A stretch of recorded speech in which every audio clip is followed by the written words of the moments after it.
Halo teman-teman semuanya, selamat malam. Semoga salam singkat saya bisa merepresentasikan kenyamanan dan kedamaian bagi kita semuanya. Hari ini saya kembali lagi di layar laptop teman-teman. Nah, hari ini kita bakal ngulik ya teman-teman. Kalau kemarin kita udah showcase, sekarang kita bakal ngulik projectnya. Kalau kemarin Hilmi itu udah ini nih, udah showcase projectnya. Kalau sekarang kita coba untuk membedah apa isi projectnya, begitu teman-teman. Nah, di sini ada Raihan dan Haris yang sudah hadir. Saya hello dulu sama teman-teman dong, Raihan sama Haris. Halo teman-teman, selamat malam. Halo teman-teman, selamat malam. Oke, good. Nah, hari ini kita bakal coba untuk ngomongin dan obrolin serta kita kumpas tuntas isi dalam dari yang namanya apa teman-teman? Aplikasi Laporma. Nah, kenapa aplikasi ini dibikin Laporma? Ini adalah sebatas cocokologi saya saja. Biasanya kalian kalau kehilangan sesuatu pasti lapornya ke mama kita kan, bukan ke bokap kita. Nah, begitu juga ketika kita kekurangan uang, pasti kita lapor dulu ke emak kita. Nah, ini hanya cocokologi ya teman-teman ya. Nanti kita bisa tanya langsung ke Raihan dan Aris gimana kok bisa ketemu nama itu. Dan jangan lupa pula nanti teman-teman bisa bertanya nih kenapa kok bisa membuat aplikasi ini, kenapa kok tag-tagnya ini gitu. Dan nanti Raihan sama Haris bakal ngulik dan juga bakal bongkar kenapa kok harus pakai ini, kenapa memilih itu, kemudian codingannya gimana dan segala macamnya. Begitu. Raihan sama Aris sudah ready? Sudah siap? Siap Mas. Ya, mantep. Nah, kita mulai dari backgroundnya dulu nih, Raihan sama Aris. Kenapa sih kepikiran buat aplikasi namanya Laporma gitu? Oke, jadi sebenarnya mirip sama yang Mas Tio sampaikan tadi. Karena ini aplikasi pencatatan keuangan, karena Menteri Keuangan di dalam keluarga kan emak kita ya, ibu kita. Jadi segala sesuatu yang berhubungan dengan uang harus kita laporkan ke emak kita. Makanya namanya Laporma gitu. Oke, menarik banget nih. Lanjut. Nah, kita sudah tahu alasannya nih buat aplikasi namanya Laporma. Nah, mungkin kita mau lihat dulu ya cara kerjanya bisa di share screen nggak? Dan bisa di showcase kan nggak cara kerjanya Raihan atau Aris? Oke, siap Mas. Ini Mas, Boleh, silakan.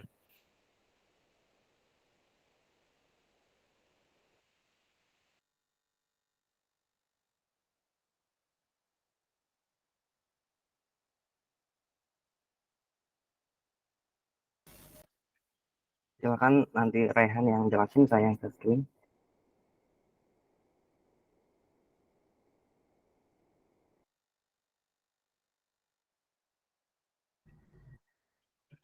Oke, jadi Laporma itu aplikasi pencatatan keuangan yang terintegrasi dengan WhatsApp. Nah, kenapa ada Laporma ini? Sebenarnya itu dari keresahan saya sendiri. Biasanya habis dapat uang uang mingguan buat anak kos itu, seminggu, 2 minggu tiba-tiba uangnya habis gitu, nggak tahu kemana. Nah, kenapa itu bisa terjadi? Karena kita tidak mencatat pengeluaran kita. Jadi seminggu 2 minggu ke belakang kita nggak tahu nih kemarin habis beli KFC, habis beli McD kan lupa gitu. Lalu solusinya apa? Solusinya gimana caranya untuk membuat tools agar aku ini gampang untuk mencatat pengeluaran. Nah, lalu ada WhatsApp. Jadi terpikirkanlah kenapa nggak catat pengeluaran di WhatsApp gitu.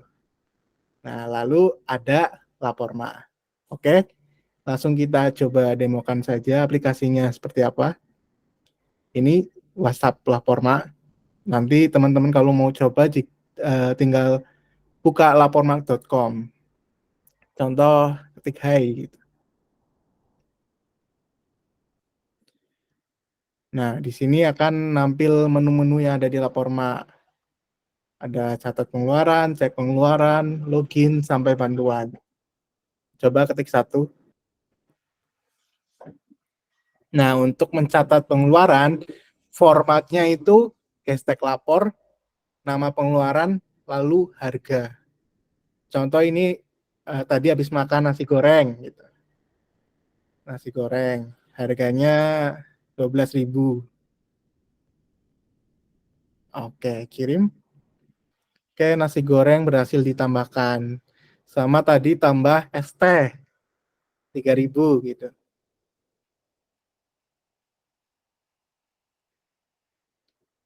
Oke. Nah, kalau mau cek pengeluaran hari ini gimana? Tinggal ketik 2. Nah, nanti muncul nih pengeluaran hari ini berapa. Ternyata sampai 200.000 gitu, misalnya.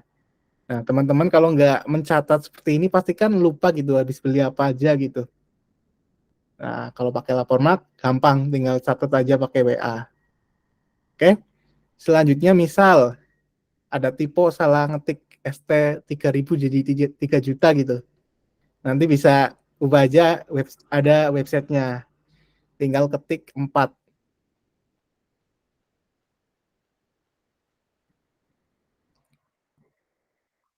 Nah, ketik aja di WA-nya 4.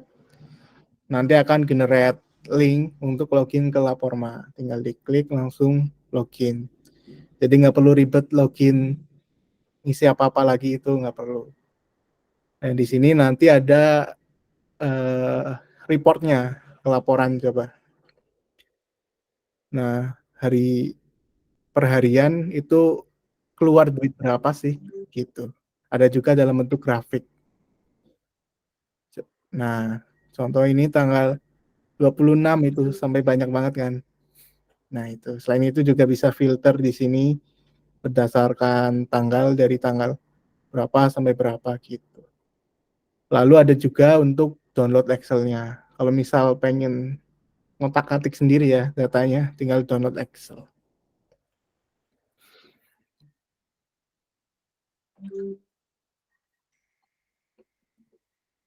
Nah, nanti download Excel-nya seperti ini. Oke, itu untuk demo aplikasi ya. Nanti kalau teman-teman mau coba, tinggal buka laporma.com. Oke, gimana Mas Theo? Lanjut ke teknisnya apa gimana nih? Boleh banget. Mari kita ulik satu persatu. Mulai mungkin dari arsitekturnya, flow aplikasi ini bagaimana, kemudian lanjut lagi nanti teknologi yang dipakai dan bagaimana teman-teman menghandle sebuah fitur, kan itu banyak fitur ya. Nah, itu setiap Ya. fiturnya nanti itu dihandle pakai aplikasi apa dan pakai tech stack apa. Oke, kita lanjut ke tech stack-nya nih. Apa aja yang kami pakai saat membangun Laporma. Jadi di sini ada 3 service. Yang pertama ada service untuk bot WhatsApp, lalu ada service backend pakai Happy, lalu untuk front end pakai React.js. Nah, untuk bot sama backend-nya ini kita pakai MongoDB, lalu dideploy di Google Cloud. Nah, untuk front end-nya pakai React.js, deploy-nya di Vercel. Terus untuk React ini sebenarnya React JS biasa, nggak, karena tampilannya juga simple ya, jadi nggak pakai yang ribet-ribet gitu. React TypeScript biasa Oke, dari aku mau lihat dulu dong konfigurasinya, konfigurasi node-nya di paling bawah. Nah, itu kan kamu handling dan install apa aja di sana. Nanti boleh oh, dibedah ya VS Code-nya, boleh. Nah, tuh di package JSON-nya. Nah, boleh tuh kamu jelasin kamu pakai apa aja di sini. sebenarnya ini masih banyak yang nggak kepake sih Mas, tapi yang kepake itu kan yang pertama untuk apa namanya, yang chart tadi. Sebentar.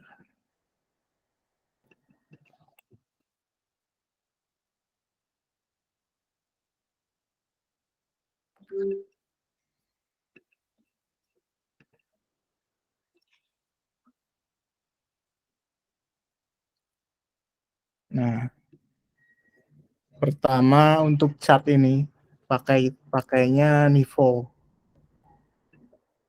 Line.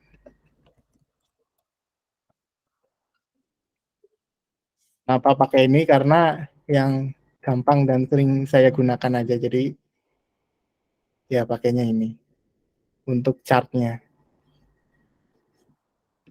Terus untuk date picker ini pakai React date picker. Ini.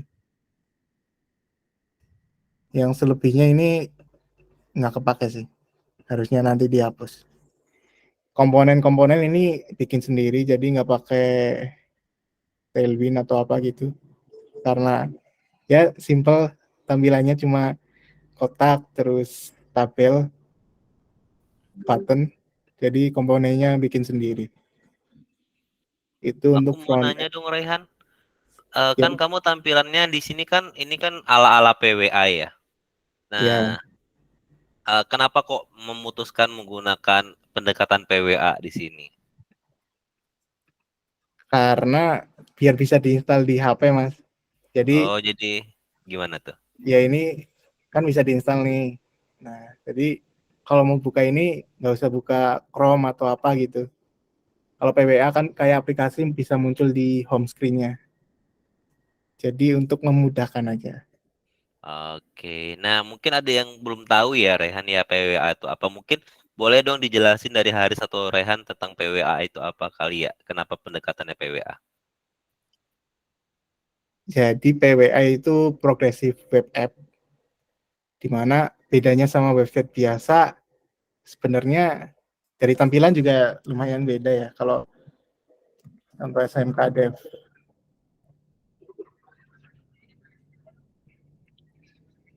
kalau website pada umumnya kan full screen seperti ini, terus nggak ada tombol install nih. Jadi kalau website biasa nggak bisa diinstal di HP kayak aplikasi. Sedangkan PWA lebih ringan dan bisa diinstal di home screen-nya.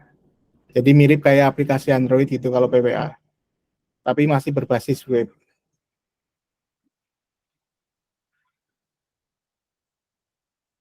Oke, seperti itu Mas Tio.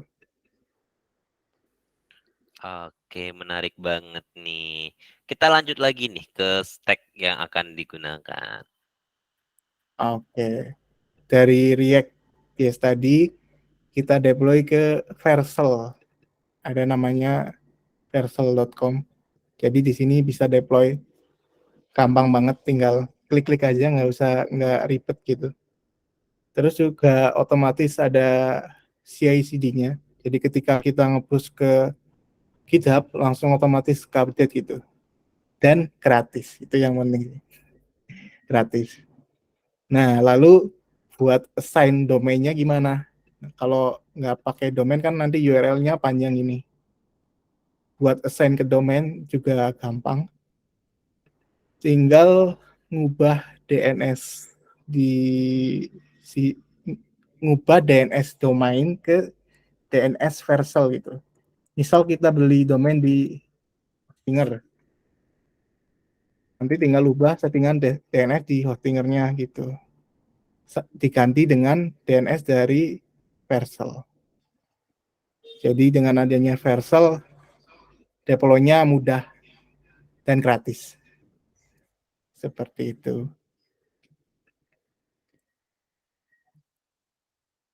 Oke.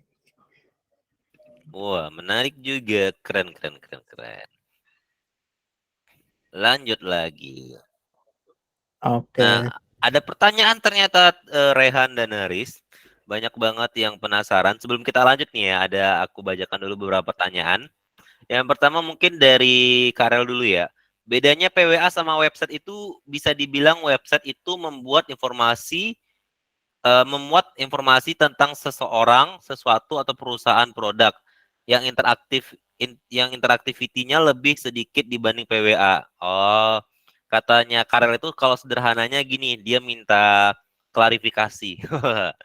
Benar nggak sih kalau misalnya website itu hanya merepresentatifkan sebuah informasi baik itu perseorangan ataupun sebuah instansi. Tapi kalau PWA pendekatannya itu tuh adalah sebuah aplikasi yang more interaktif. Kira-kira benar nggak tuh Raihan atau Aris?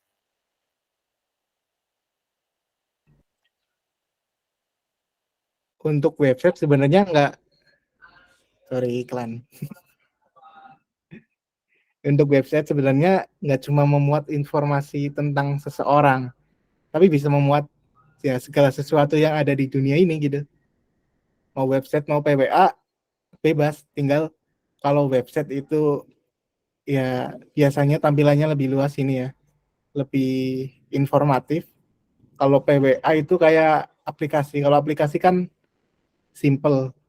Contoh Gojek, Tokopedia kan aplikasinya nggak yang apa ya, banyak menu gitu. Jadi PWA biasanya buat biar memudahkan aja, kayak kita bisa. Kemarin referensinya jadi kitabisa.com. Nah, ini kita bisa juga pakai PWA. Ini bisa diinstal. Nah, ini saya kira-kira juga cocokologi. Jadi kenapa PWA ya, biar orang donasi itu gampang. Nggak usah ribet-ribet install ini, install itu, tinggal buka ini terus diinstal dari website, udah bisa. Ya sama kita di Lapormark juga biar orang gampang buat mencatat pengeluarannya. Jadi dipakailah PWA seperti itu.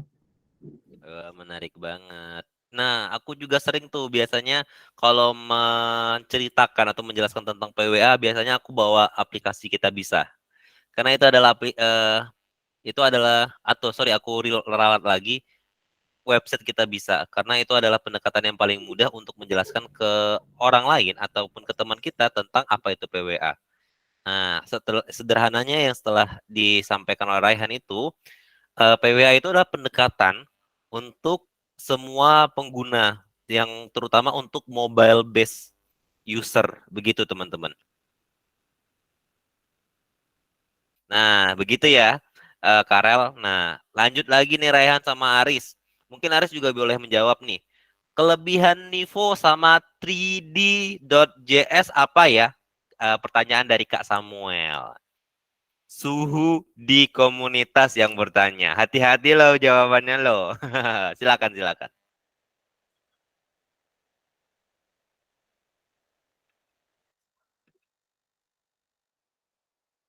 Mungkin aku bantu jawab ya, karena yang bikin front-end-nya aku.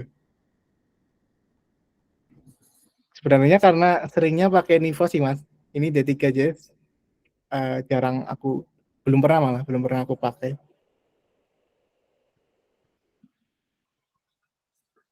Coba.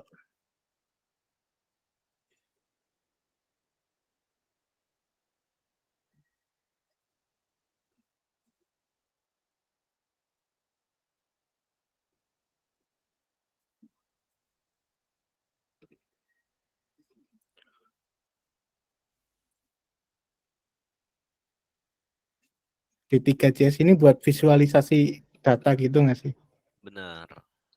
Tapi kalau Mirip Nivo ini udah khusus ke chartnya mau gimana gitu. Oke, mungkin aku bisa bantu jawab lebih komprehensifnya. Kalau di Nivo itu dia udah langsung provide dalam homepage-nya itu udah langsung provide ini bentuk chart yang kamu inginkan. Tapi kalau di 3DJS coba balik lagi, dia itu masih memberikan keleluasaan untuk user bisa menginginkan mau menggunakan bentuk apa gitu. Dan lebih detailnya ke bawah coba. Nah, di ininya juga ada tuh. Di bagian dokumentasinya juga ada perbedaan sedikit walaupun penjelasannya sama ya. Nah, dia itu untuk 3D gitu. Kelebihannya sama-sama sih, nggak ada perbedaan sih Kak Samuel.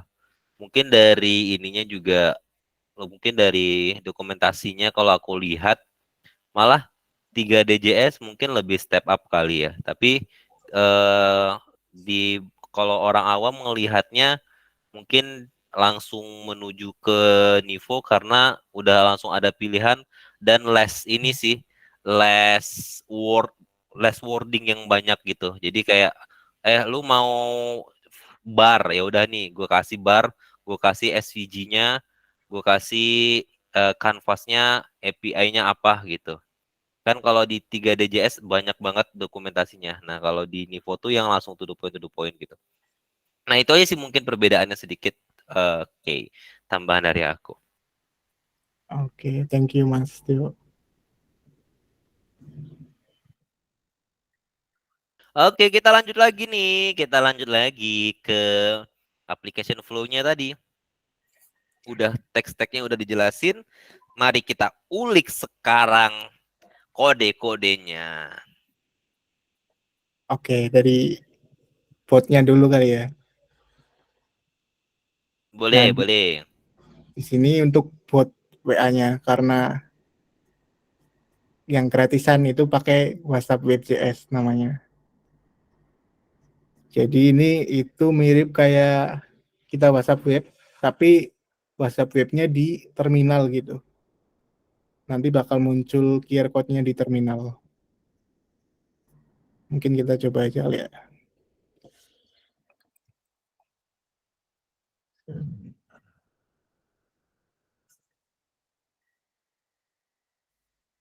Sambil Raihan ngulik-ngulik teman-teman, yang WhatsApp bot JS itu sebuah library ya. Ya, betul Mas, npm library. Nah, teman-teman ingat ya, yang dipakai sama Raihan itu coba pergi ke packet.json-nya lagi. Oke. Nah, jadi kalau di web itu pengembangan web teman-teman, itu teman-teman semua bisa ngelihat apa aja library yang digunakan untuk sebuah pengembangan itu dari packet.json-nya, biasanya begitu. Kita lanjut lagi. Oke, Mas.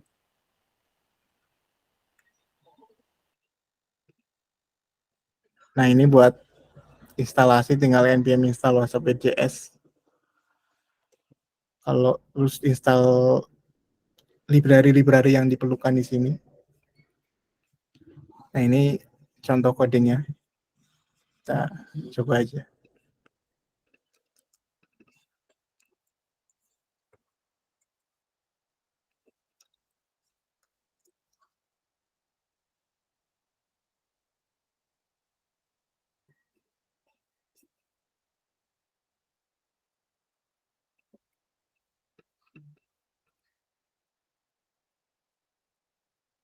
Terus ini kan aku udah install package-nya, tinggal di run saja.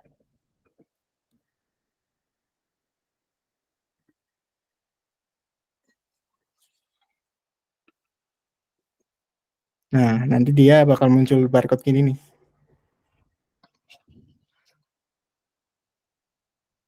Terus tinggal di scan pakai scan WA Web.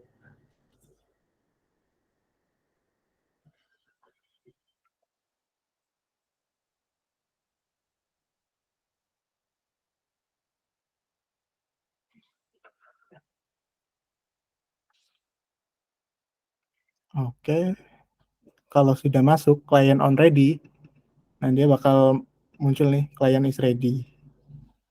Nah, seperti itu. Terus nanti logiknya itu di client on message ini.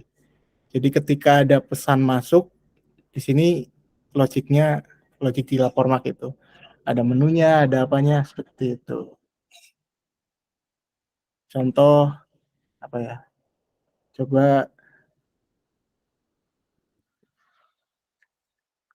Coba kirim pesan ke aku Mas Tio. Aku belum apa namanya? Belum scan. Oh enggak, ke WA aku Mas. Oh, WA-mu. Ya, nanti Kaget. ketika Bentar ya. Halo. nah ini bakal ke ini nih, ke scrap gitu.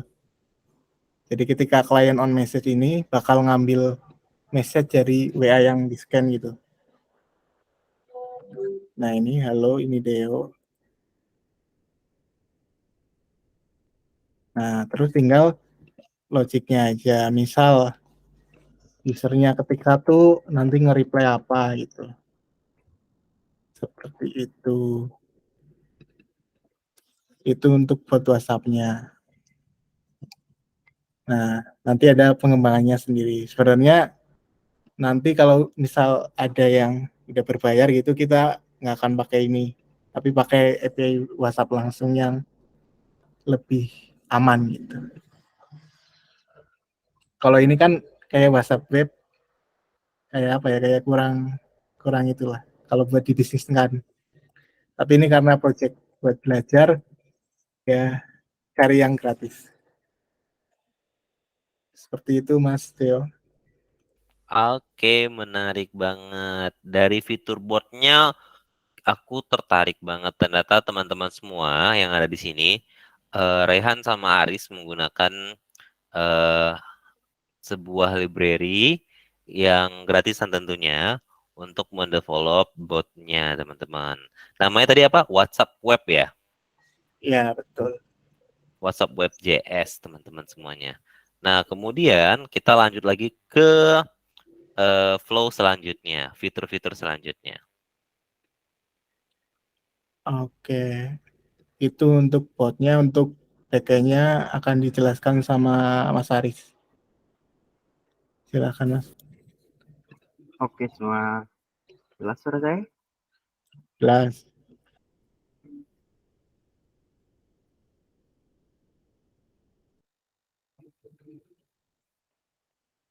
Mungkin bahas ke GCP dulu ya.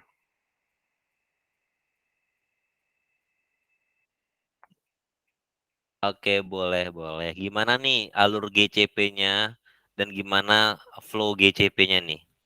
Silakan, Aris. Oke. Jadi kalau dari GCP-nya, untuk deploy botnya atau botnya kita gunain virtual machine. Kenapa kita gunain virtual machine? Karena kita tuh di situ bakal ngeran di terminal yang paling memungkinkan. Ketika dia ngeran di terminal, kita pakai VM, terus kita running dia di background di virtual machine-nya. Dan nanti kita scan dari sini.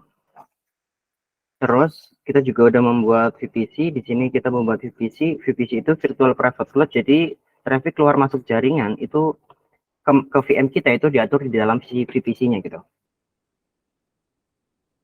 Kita udah di sini ngeset zone-nya tuh Asia Southeast 2 itu di Jakarta, dan mesin type-nya kita itu medium untuk virtual machine-nya. Terus untuk backend API-nya, kita di sini menggunakan HAPI. Nah, kenapa kita memilih HAPI? Karena HAPI itu banyak sekali kayak function-function yang memudahkan kita untuk membuat backend yang kompleks gitu. Nah, di sini kita jalankan dia di dalam Cloudrun namanya. Jadi Cloudrun itu salah satu serverless di GCP. Jadi dia tuh jalannya itu berbasis kontainer. Jadi berbasis kontainer, karena dia berbasis kontainer, ketika kita mau menjalankan dia ke kontainer, kita harus membuild dia ke dalam Docker image gitu. Nah, ketika membuildnya, di sini kita harus ada Docker file. Jadi kita harus konfigurasi untuk Docker filenya untuk membuat image. Mungkin akan open di sini dulu.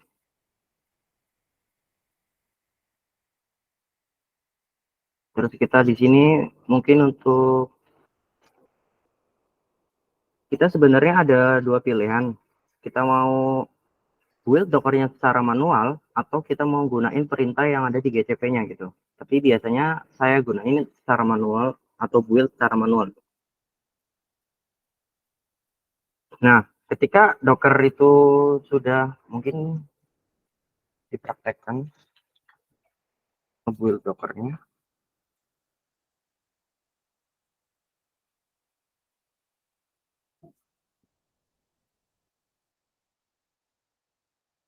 Jadi di sini kita sesuaiin dulu config-nya untuk .env file-nya, terus ke Docker image atau Docker file-nya.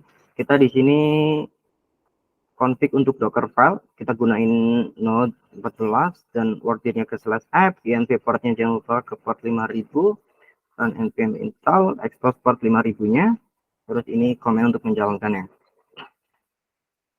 Jadi kalau misalkan kita mau build manual, kita bisa gunain seperti ini. Docker build x platform Linux, nama tagnya kita bisa kasih tag dia, misalkan di 1.0 akan build Dockernya terlebih dahulu.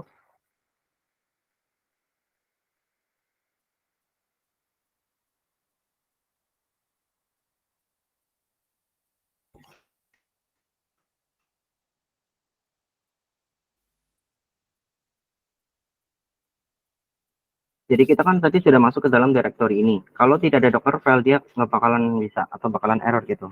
Kita bisa cek Docker image-nya. Sekarang sudah ada backend Laporma dengan tag v1.0, ini image-nya. Nah, kita akan ngetik dia supaya nanti kita bisa push. Jadi di sini tuh CI/CD-nya itu kita ngambil dari GitHub. Di GitHub-nya kita pull di sini. Di GCP itu kan ada Cloud Shell Editor, jadi kita bisa pakai terminal sekaligus kayak Visual Studio Code di GCP. Kita paste dia di sini, terus jangan lupa sebutin tagnya. Udah ada, kita udah tag dia ke gcr.io. gcr.io itu Google Cloud Run.io, itu untuk menyimpan kayak kontainer registry atau menyimpan Docker image kita. Jadi setelah itu kita akan push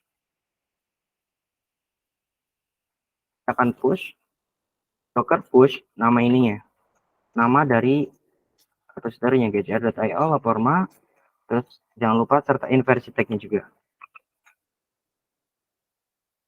Kita akan push dia. Nanti ketika berhasil masuk, dia akan masuk ke kontainer registry. Kalau kita back ke sini, dia akan membuatkan satu buah folder yang di mana folder itu bernama backend Laporma sesuai konfigurasi kita tadi. Terus di sini ada beberapa Docker image yang dibuild gitu. Kalau berhasil dia akan menambah nanti di sini. Nah, dia sudah berhasil. Mungkin kita bisa refresh terlebih dahulu. Untuk versi 1.0, nah dia sudah masuk di sini. Docker image-nya sudah masuk di sini. Nah, untuk kayak misalkan kalau di Cloud Run, dia tuh berbasis kontainer. Nah, artinya itu kan harus ada Docker image. Kita bisa kayak misalkan, atau kita buat dari awal, jangan di sini. Kita kayak di sini ada create job, ada juga create service. Jadi create job itu kayak ada job-job yang harus berjalan atau si Cloud Run ini bakal terpicu atau ke trigger gitu. Misalkan dalam waktu tertentu atau minggu tertentu atau hari atau jam gitu bahkan. Jadi kita hanya ingin membuat service, kita pilih create service-nya. Kita di sini pilih container image URL-nya. Jadi kita pilih select, dia ada di container registry, detek kita. Dan di sini kita gunain yang terbaru versi 1.0. Nah, di sini nama service kita mau kasih nama apa? Misalkan service name-nya backend Laporma gitu. Misalkan kita mau pilih region, di sini ada belum banyak regionnya. Kita mau pilih Asia Southeast 2, Jakarta. Nah, di sini kita juga ada konfigurasi, dia tuh jadi bisa auto scaling gitu. Jadi bisa scale up dan scale down. Misalkan trafficnya tinggi, dia akan scale up, dan misalkan trafficnya rendah, dia juga akan scale down. Kita bisa set misalkan minimumnya, dia tuh bisa scale to zero ya. Jadi misalkan aplikasi kita nggak ada request atau traffic yang masuk sama sekali. Jadi dia bisa scale to zero. Tetapi kalau misalkan scale to zero, ketika ada permintaan request pertama masuk, dia akan agak lebih lama sedikit karena dia akan langsung membuat si kontainer ini ya, kontainer registernya. Oh bukan, dia akan langsung membuat kontainer dari Docker image-nya gitu. Jadi kita bisa set minimum 1 dan maksimumnya kita mau 2. Seperti itu. Ini ada ingress control untuk traffic masuk internetnya. Untuk sekarang kita kasih all. Ini ada kontainer registry, kita jalan tadi di port berapa? Port 5000. Kita bisa kasih kontainer portnya. Sini ada networking, kita tidak gunakan. Kita pakai encryption-nya Google. Kita nggak atur manual encryption-nya. Di sini kita juga ada pengaturan untuk memori sama CPU-nya.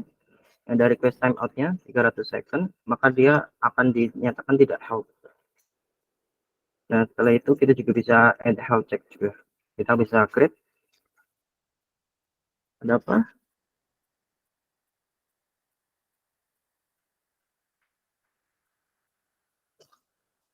Oh, sorry. Nah, di sini juga kita mau ada authentication, di mana kita tuh bisa allow on authentication, atau kita bisa require authentication. Jadi dia tuh kita bisa set siapa yang bisa mengakses service kita gitu di Cloud Run.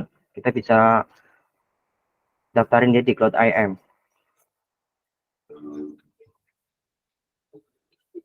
Nah, dia akan ngecek semuanya.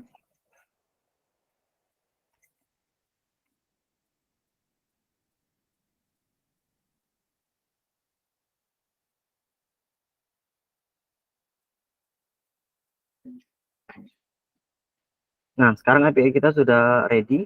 Kita bisa tag dia di sini. Nah, maka dia sudah berhasil jalan karena tidak ada defaultnya. Kita sebenarnya bisa cek dia di Postman. Di config-nya kita bisa cek dia di sini.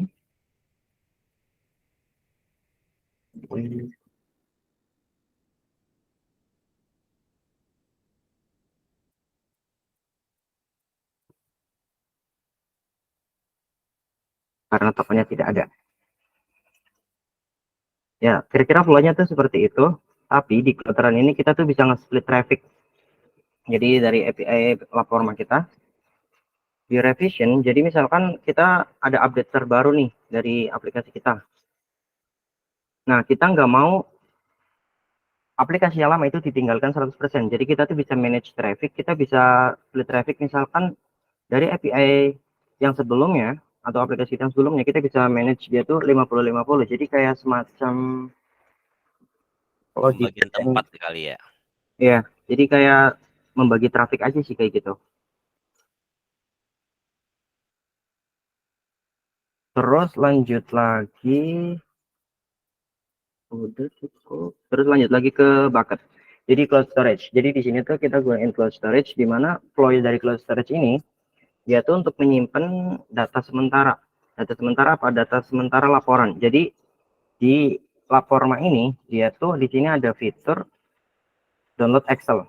Nah, jadi ketika dia download Excel, datanya itu dari segi backend. Jadi dari klien itu nge-request. Nah, dari backendnya dia tuh bakalan nge-export dia ke Excel, terus datanya itu bakal disimpan ke sini ke bucket di cloud storage-nya. Terus datanya itu kita dari backend akan ngereturn URL-nya yang nanti akan di-delete atau akan di-download sama si usernya gitu. Nah, di sini kita nerapin satu life cycle di mana kalau misalkan udah satu hari gitu, maka objek yang ada di sini kalau di cloud storage itu namanya objek.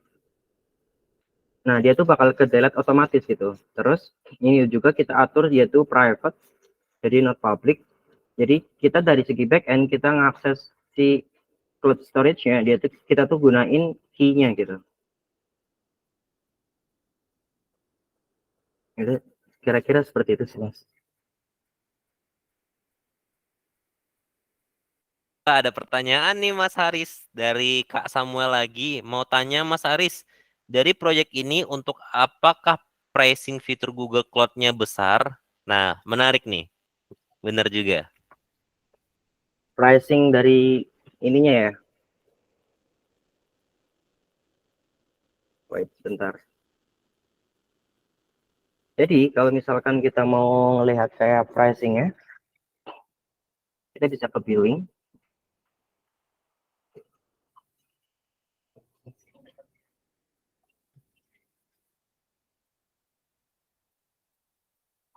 Jadi di sini juga kita bisa kayak ngeset kita tuh mau notif berapa gitu. Kalau misalkan atau kredit kita tuh tinggal sisa berapa, nanti akan muncul notifnya gitu. Terus untuk reportnya, sebenarnya pengeluaran paling besar itu didapat dari CVM-nya. Karena CVM-nya itu kan pembayarannya itu kan setiap dia jalan dia tuh kena biaya gitu. Tapi kalau Cloud Run dia tuh hanya kena biaya ketika dia menerima request. Jadi misalkan instance-nya jalan dia tidak menerima request, maka dia tidak akan dikenakan biaya gitu.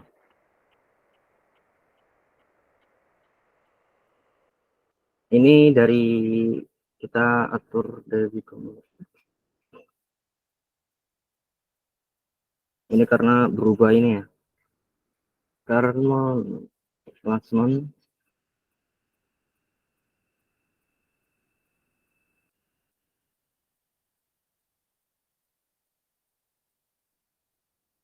jadi kira-kira itu untuk 1 bulan $31. Ini untuk promotion and ordernya nih. Jadi dia tuh yang ada diskon itu dari si kloterannya. Kalau si VM-nya dia tidak ada diskon, tapi sebenarnya ada tips sih kalau misalkan kalian mau nyoba-nyoba gitu. Ada free tier. Jadi di GCP itu kalau misalkan kita daftar terus kita kayak ngasih kita kasih credit card gitu. Nah, ada fitur yang namanya itu free trial. Jadi free trial itu ada kredit $300 seingatku, terus itu tuh berlaku selama 3 bulan. Jadi kita bisa nyoba-nyoba nih. Nih, $300 info credit for new customer. Jadi syaratnya ya kita hanya kasih kredit card aja gitu. Terus ada lagi fitur free tier. Tadi kan free trial, sekarang free tier. Sekarang free tiernya, misalkan dari Compute Engine nih, kita buka. Ada free tier berapa? Jadi dari Compute Engine, satu non preemptible VM. Jadi preemptible VM itu kayak VM tapi kayak sisa gitu. Jadi dia tuh bisa di drop drop kayak misalkan servernya ini kayak kelebihan server. Jadi misalkan servernya butuh dia bakal langsung diambil. Jadi bakal kayak mati misalkan dibutuhkan gitu. Jadi ini untuk praktek-praktek sebenarnya nggak apa-apa sih. Tapi di sini ada ini untuk region-regionnya gitu kayak misalkan di origin BC1. Jadi kayak free tier ini tuh benar-benar free gitu. Nggak dikenain biaya. Kalau misalkan kita ngikutin aturannya sesuai gitu. Kayak misalkan dari cloud storage 5 GB regional US asalkan dia ada di region US gitu. Per bulannya itu gratis. Seperti itu sih, Mas.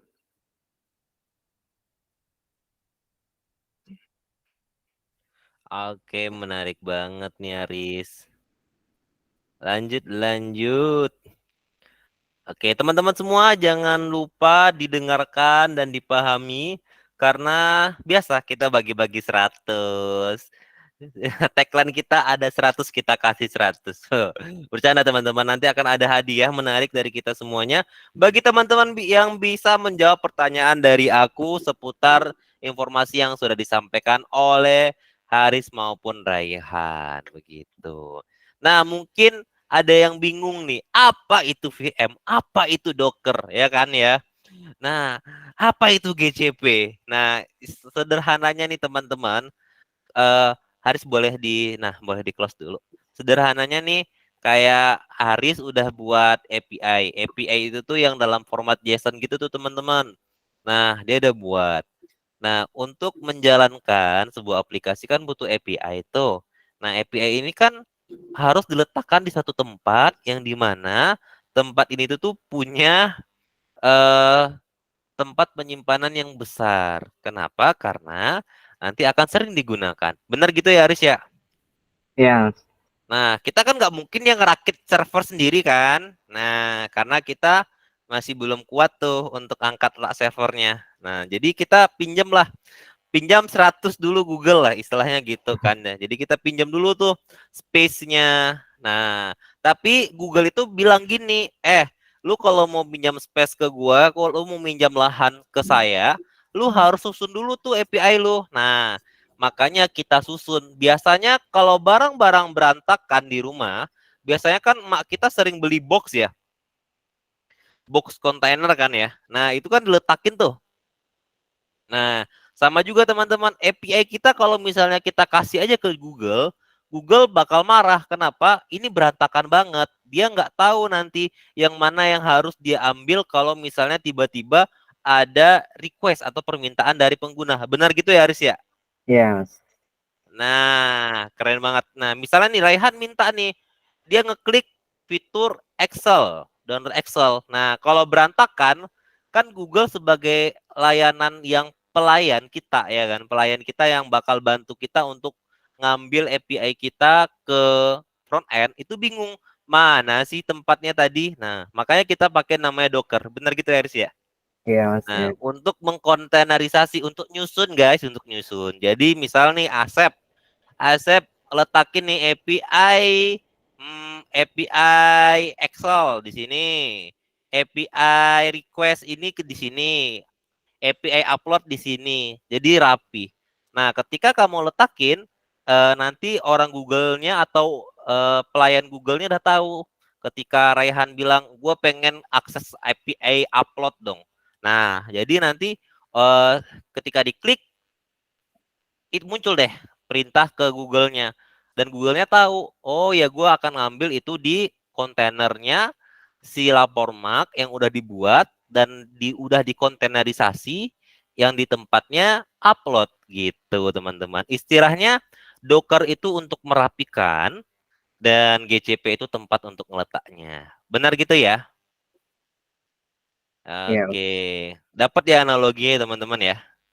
Dapat. Kalau dapat analoginya kasih jempol dulu dong, kasih jempol.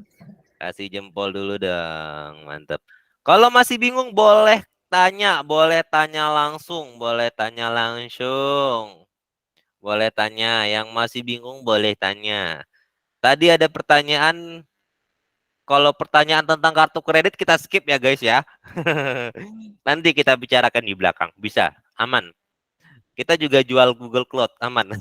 Buat teman-teman yang mau akses bisa. Nah, kita lanjut lagi. Tadi ya udah fiturnya udah disebutkan untuk yang back end. Nah, kita lanjut lagi nih Raihan sama Haris. Ada fitur apa lagi yang kalian bisa share ke kita dan bisa kita ulik dan bisa kita bedah? Sebenarnya yang tadi belum sempat didemoin, ada fitur untuk kayak kita ngupload foto, terus nanti itu bakal di scan gitu, terus bakal muncul kalinya ke kita outputnya.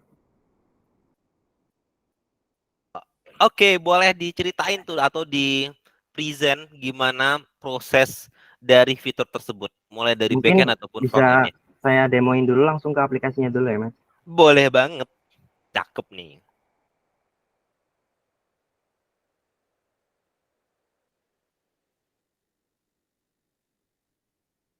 Aku jawab Sudah pertanyaan kelihatan dari Mas? Karel ya. Ya. Oke, sudah kelihatan. Kedua-duanya bagus, Karel. Asalkan kamu subscribe ya. Kalau nggak subscribe nggak bagus. Gitu jawabannya. Tapi saran aku pakai Google aja lah. Google mantap. Jadi gini, misal kita males nih, kita ada stroke, kita mau foto stroke-nya, terus kita mau inputin supaya dia tuh input otomatis gitu, inputin otomatis, maka dia akan ngeproses. Nah, dia akan muncul di sini hasilnya. Kita juga bisa langsung cek dia di Laforma di sini. Dia akan langsung muncul. Oh, dia terlogout. Nah, tadi saya masuk ke device itu.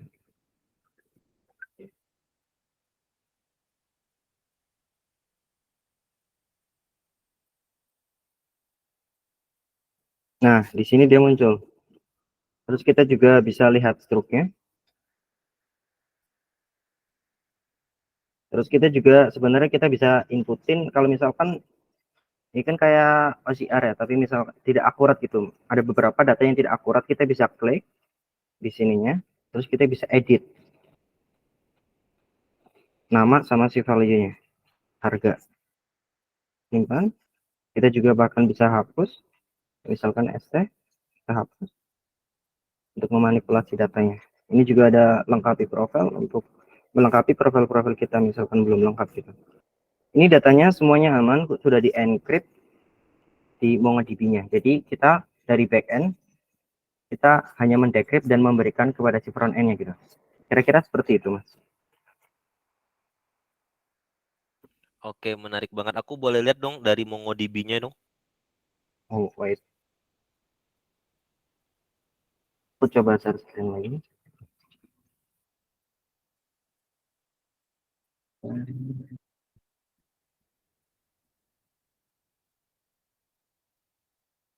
Sudah kelihatan? Oke, sudah. Boleh diceritain nih proses di MongoDB ada apa aja di sini? Jadi di MongoDB kita ke user dulu. Ketika user Haris, itu, sorry, aku potong. Boleh dijelasin juga MongoDB itu apa sama teman-teman oh ya, sebelum kita jelasin flow-nya ya. ya. Jadi MongoDB itu database, tapi dia tuh NoSQL, berarti bukan SQL kayak MySQL atau PostgreSQL gitu. Jadi datanya tuh berbentuk kayak dokumen, kayak objek-objek gini. Terus datanya tuh kayak tidak ada kayak struktur kayak tabel misalkan, terus harus sama dengan, jadi di sini kalinya itu bisa beda-beda gitu. Kalau misalkan MySQL itu kan kita misalkan ada kolom apa aja, kita harus inputin semuanya. Kalau di sini kita bisa bebas gitu, mau inputin apa tergantung kebutuhan data kita. Jadi di laporan kita ada dua collection sebenarnya. Di sini ada collection user, di sini ada collection report. Jadi user itu dia tuh bakal ke-create ketika dia masuk ke dalam di laporma.com misal, terus dia langsung mulai sekarang dia akan langsung ke WhatsApp. Ketika dia ketik P atau hi, dia tuh bakal langsung ke register di sini gitu, di usernya. Terus misalkan ini juga flow-nya sama, kalau misalkan dia tuh langsung daftarin nomor teleponnya di dalam dashboard tadi, seperti tadi. Masukin nomor telepon, dia akan langsung terdaftar di sini gitu. Terus misalkan dia menambahkan data user, oh di data user di sini, di nomor teleponnya kita di sini enkripsi dia, dan ada pon HMAC karena kita gunain HMAC encrypt juga supaya value-nya itu tetap sama gitu. Ibaratnya tuh di sini yang bakal digunain di laporan di reportnya gitu. Jadi di sini kita berdasarkan pon HMAC yang ada di user gitu. Terus nama sama email juga kita encrypt, tokennya juga kita udah buat token, terus kita encrypt tokennya lagi. Terus di bagian collection report kita juga di sini ada font berdasarkan font HMAC-nya. Terus ada outcome name, outcome-nya kita encrypt, terus price-nya kita encrypt juga. Jadi datanya benar-benar kita tidak tahu gitu kalau data kitanya, karena semuanya di encrypt dan di decrypt sama di aplikasinya. Ini sebenarnya ada satu ini lagi tapi belum sempat diinin fitur nanti untuk kedepannya artikel. Mungkin sekian Mas. Oke, menarik. Yuk, lanjut lagi.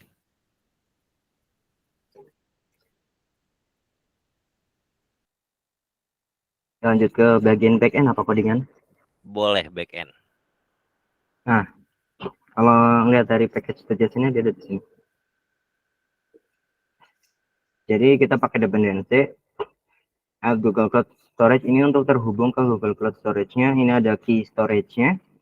Karena kita tadi kan bikin di Google Cloud Storage-nya itu kan private ya. Jadi dia tuh hanya bisa diakses oleh key ini gitu.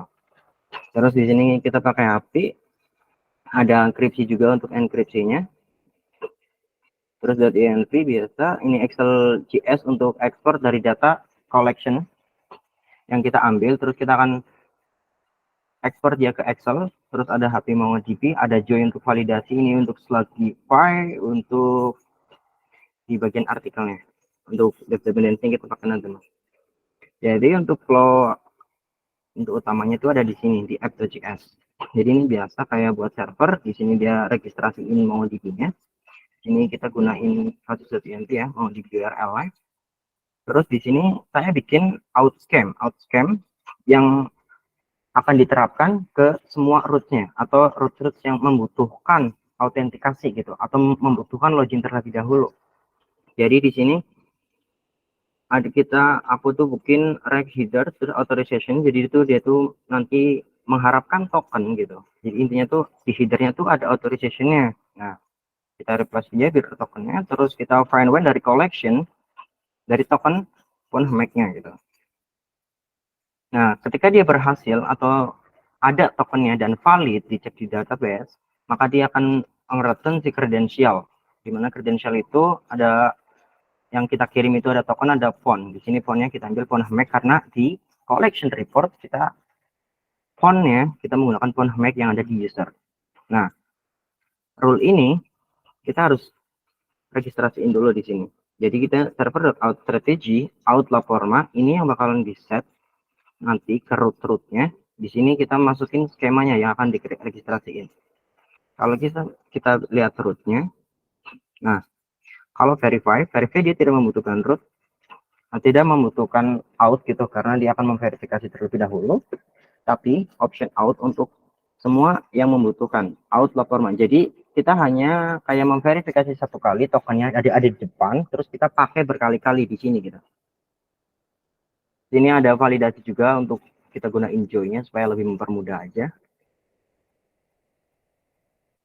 Mungkin sekian sih Mas. Oke, menarik banget. Thank you Haris, thank you Raihan. Oke, tepuk tangan dong buat Haris sama Raihan teman-teman semuanya. Keren, keren, keren. Mungkin di sini ada yang mau langsung bertanya, langsung unmute, boleh banget. Ada yang mau langsung bertanya, boleh banget nih dari penjelasan dan bedah codingnya tadi dari Raihan dan juga Aris. Ada yang mau bertanya nggak guys? Boleh monggo. Langsung bertanya ke sepuh-sepuh yang ada di sini. Boleh Iqbal langsung nih, langsung di unmute aja biar lebih seru.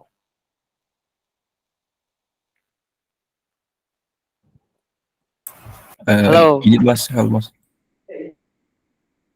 Satu. Iqbal dulu baru Ilham. Baru Hilmi ya. Tenang. Oke, yuk.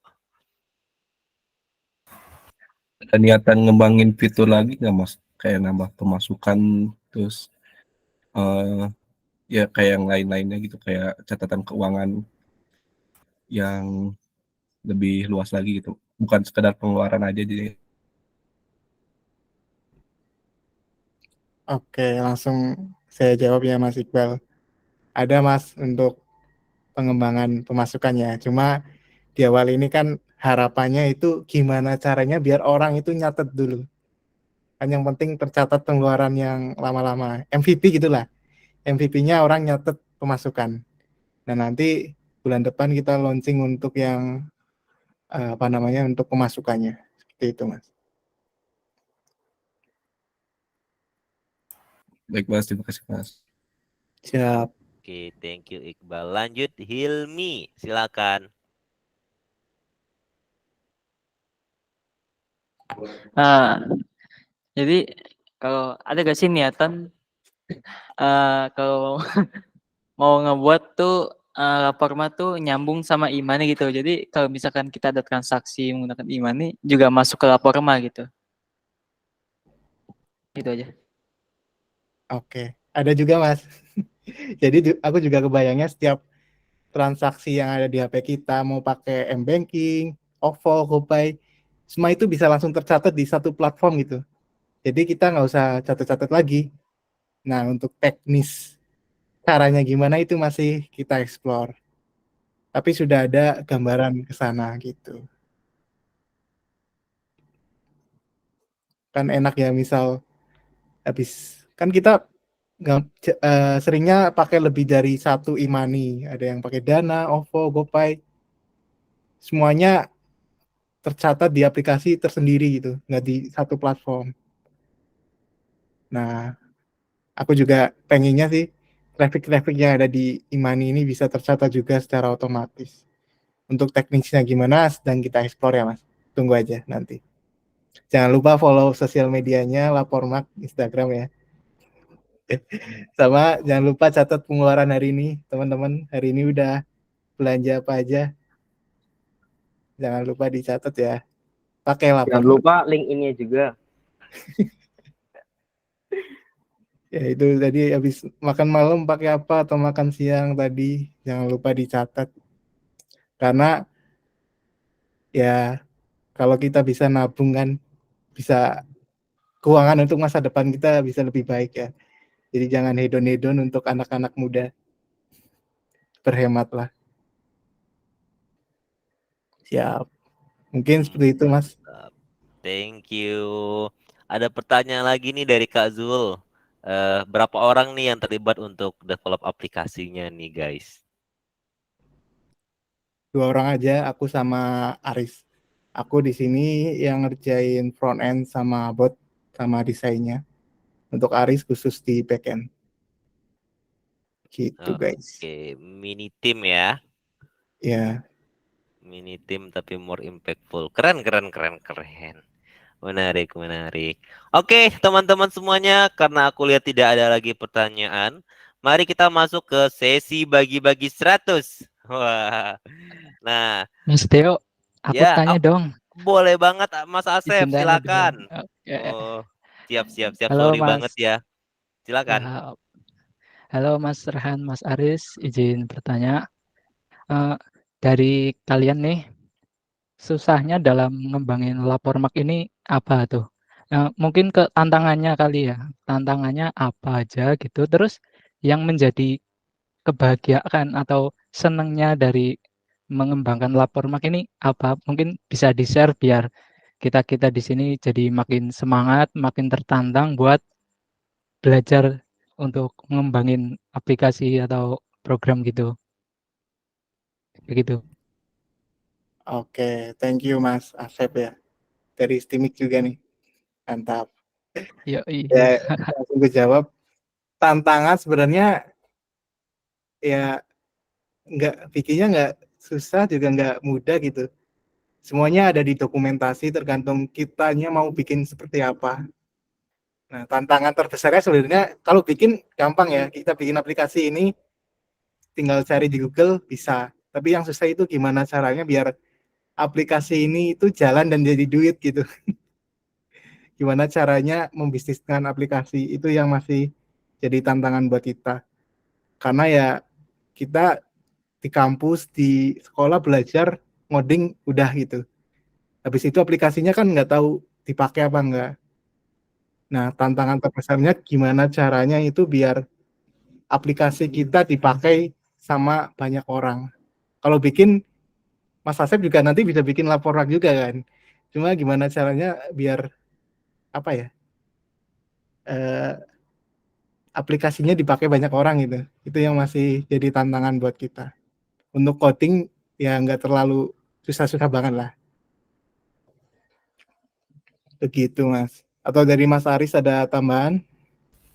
Nah, ya, kalau dari saya ya untuk tantangan sih kurang lebih sama seperti itu. Apalagi kan masih sama-sama belajar gitu. Saya juga belajar-belajar tentang MongoDB, langsung buat projectnya gitu kan, kayak tantangan tersendiri. Terus kalau bingung-bingung atau gimana kan ada Google, terus ada ChatGPT juga sekarang. Yang penting jangan pure ChatGPT semua gitu. Kayak misalkan function-function yang susah atau gimana, kita minta ChatGPT atau jelasin, kita pahami. Terus untuk kayak senengnya tuh kayak misalkan kita tuh punya ide, terus kita implementasiin ide itu jadi sebuah produk, dan produk itu tuh digunain sama orang banyak gitu. Kita tuh seneng pas usernya tuh udah nyampe 1000 itu kita kayak ngerasa, wah tiba-tiba kok udah 1000 gitu. Perasaan kemarin ngecek belum sampai 600 gitu. Itu kayak kesenangan tersendiri lah dari kita. Mungkin sekian. Oke, menarik banget nih. Thank you Mas Asep yang sudah bertanya. Luar biasa. Mungkin aku mau bertanya sekali lagi teman-teman semuanya untuk mungkin yang masih gatel atau masih pengen nanya boleh dong. Boleh nih kesempatan terakhir guys yang mau bertanya silakan. Langsung bertanya boleh banget. Langsung unmute terus tanya langsung ke kita direct question. Oke, nggak ada lagi pertanyaan kah? Wah, kayaknya udah pemanasan untuk bagi-bagi 100. Oke, kita pindah ke segmen bagi-bagi 100. Siap. Oke, kita udah tahu ya tadi ada ada 3 pertanyaan. Wah, oke oke. Teman-teman cukup eh membuka mikrofonnya, jangan di-mute. Terus sebutkan namanya dulu baru menjawab. Ingat, sebutkan namanya dulu baru menjawab. Oke? Siap ya? Saya ulangi, sebutkan namanya dulu baru jawaban. Jangan jawaban baru nama, terbalik nanti. Oke? Oke. Terus jangan nge-spam kayak misalnya nih, ucup ucup ucup, jangan gitu. Cukup aja ucup gitu. Oke? Biar kita tahu siapa yang duluan. Oke, teman-teman semuanya, Pertanyaan pertama, ketika tadi Mas Raihan menyampaikan tentang seputar front end. Kita tahu ada satu library yang dipakai oleh Mas Raihan untuk nge-build sebuah visualisasi data. Apa nama library tersebut? Ayo, Izin ada yang bos, tahu? Ya, silakan. nama saya Muhammad Iqbal Pasal-Farabi. Untuk library-nya Novi.js mas, untuk visualisasi data. Novi ke temannya Siti gitu. Kita kunci jawabannya. Yakin Mas, maaf Novi? mas, koreksi Nipo. Oh, Nipo. Nipo atau Nuvo? Yakin Nuvo? Yakin Nuvo. Yakin Nivo? Oke, gimana Mas Rehan, benar jawabannya? Benar. Iya. Oke, good. Siap. Nah, pertanyaan selanjutnya dari back end nih, dari back end. Nah, tadi Haris sudah nyampein. Dia menggunakan sebuah database yang dimana database ini tidak perlu yang namanya kolom untuk mengembangkan sebuah database tersebut. Apa nama platformnya? Ada yang tahu? Hasban. Izin, Halo mas. mas. Siapa yang duluan tadi? Mas Gali, siapa yang duluan tadi Mas Gali? Hilmi ya? Ya. Hilmi, silakan Hilmi. MongoDB. Wah, apa jawabannya benar, Mas Haris? Benar mas. Oke, good. Mantap. Last question. Masih seputar back end. Di seputar back end teman-teman semuanya. Apa nama platform yang kita gunakan untuk sebelum kita report nih, sebelum kita submit kode kita ke GCP, kita perlu, analogi saya tadi kan kita perlu yang namanya beres-beres dulu ya. Kita perlu namanya rapi-rapiin dulu. Nah, kita perlu yang namanya mengkontainerisasi dulu. Nah, sebutkan platform yang digunakan untuk mengkontainerisasi itu.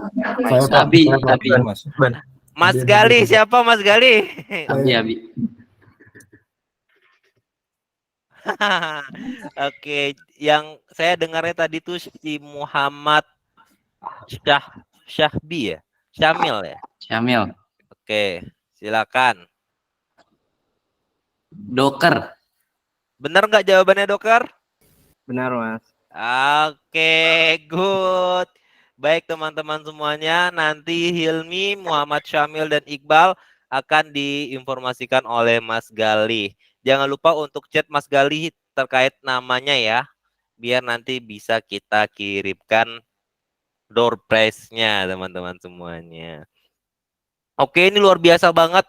Hari ini isinya daging semua dari teman-teman kita. Jadi teman-teman jadi tambah semangat untuk belajar. Kita kasih spam like dulu dong buat sepuh-sepuh kita. Ada Raihan dan juga Haris pada kesempatan malam hari ini sudah sharing-sharing ke kita. Closing statement dari Raihan dan Haris bagi yang ingin belajar dan terus ingin mengembangkan potensinya. Kira-kira apa nih? Oke, mungkin dari aku dulu mas. Yes. Belajar yang penting itu kita mulai dulu gitu, jangan terlalu banyak alasan belajar ini belajar itu belajar apa, akhirnya nggak mulai. Yang penting kita tahu apa yang mau kita pelajari dulu, terus kita mulai pelan-pelan gitu, kita belajar. Toh nanti setelah lama kelamaan kita tuh bakal tahu sendiri gitu flow-nya itu kayak gimana, atau bisa kayak nyari mentor, orang yang bisa ngarahin, atau kayak ikut gabung komunitas kayak SMKTF kayak gini yang bisa kayak memperlihatkan atau memiliki jalur yang tepat gitu untuk belajar, yang pasti sih tetap konsisten sih, mungkin seperti itu mas. Oke, kalau dari Rehan? Oke, kalau dari aku coba dulu aja. Kita mau bikin apa ya? Coba dulu. Kalau error, tanya. Kalau nggak ada yang ditanya, ada SMK Dev. Silakan gabung ke grupnya. Bagus, society teladan. Bagus. Saya suka. Ya. Bridgingnya bagus, teman-teman. Baik, benar banget. Karena kita memberikan ekosistem belajar buat teman-teman semuanya. Jadi teman-teman semua yang ada di sini bisa belajar di SMK Dev dan bebas tanyain apa aja. Karena nanti kita akan bantu untuk terus menjawab pertanyaan kalian.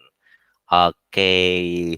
Dan jangan lupa juga untuk ajakin teman-temannya gabung ke komunitas kita dan ikutin scholarship yang sedang dibuka karena batas pendaftarannya hanya tinggal sampai 9 September ini.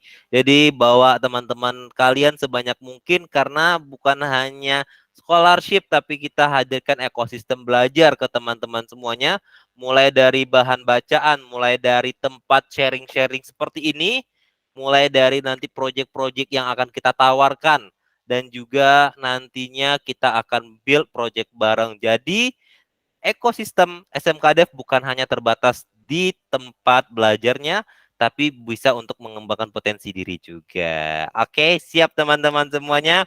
Mari kita berfoto dulu. Seperti biasa, open cam dong guys. Kita mau lihat nih wajah ganteng teman-teman semua yang ada di sini dan wajah antusiasnya. Wah, mantap tuh Hasto di luar tuh kayaknya tuh. Lagi ini nih, lagi nongki kayaknya. Yang lain open cam dong. Mas Samuel, Kak Samuel nih, sepuh kita open cam dong. Valencia Reini juga boleh open cam. Mahesa Syawal. Wah, Mas Adit lagi ini nih. Wah, lagi acara warga ya, Mas. Wah, lagi di masjid nih, guys. Wah, menyempatkan diri untuk ini nih. Untuk hadir bersama kita totalitas. Tria juga boleh open cam. Oke, Tria juga boleh open cam ya.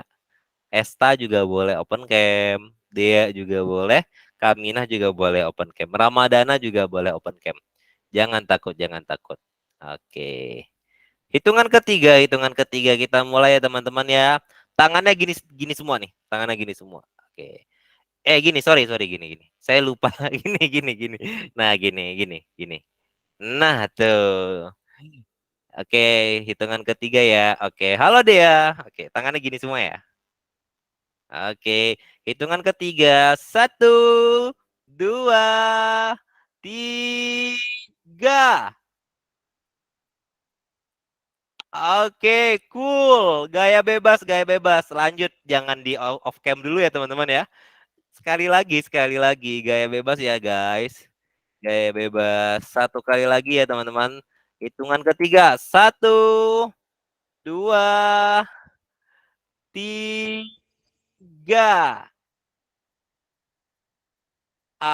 Oke, everyone. Terima kasih banyak untuk teman-teman yang sudah hadir pada kesempatan kali ini. Luar biasa, materinya daging-daging semua, ambience-nya fruitful banget.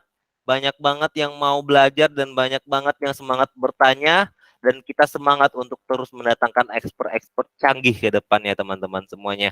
Saya Deo, perwakilan dari SMK Dev. Di sini juga ada Kak Zul dan juga Kak Samuel, Kak Gali, Kak Willy, Kak Siva yang sudah hadir pada kesempatan kali ini. Kita mohon undur diri dulu dan juga Kak Adit. Mohon maaf apabila ada kekurangan. Jangan lupa untuk terus semangat di komunitas kita baik di WA maupun Telegram. Terima kasih untuk Raihan dan Haris yang sudah berani menyampaikan dan sharing-sharing ke kita karena ternyata produk yang kalian buat itu luar biasa menginspirasi kita semuanya. Mas Hasto ganteng banget katanya. Oke, siap.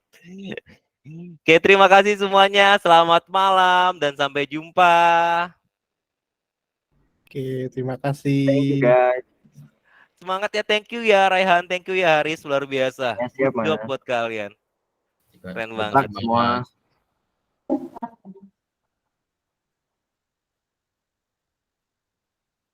Otsu semuanya. Oke.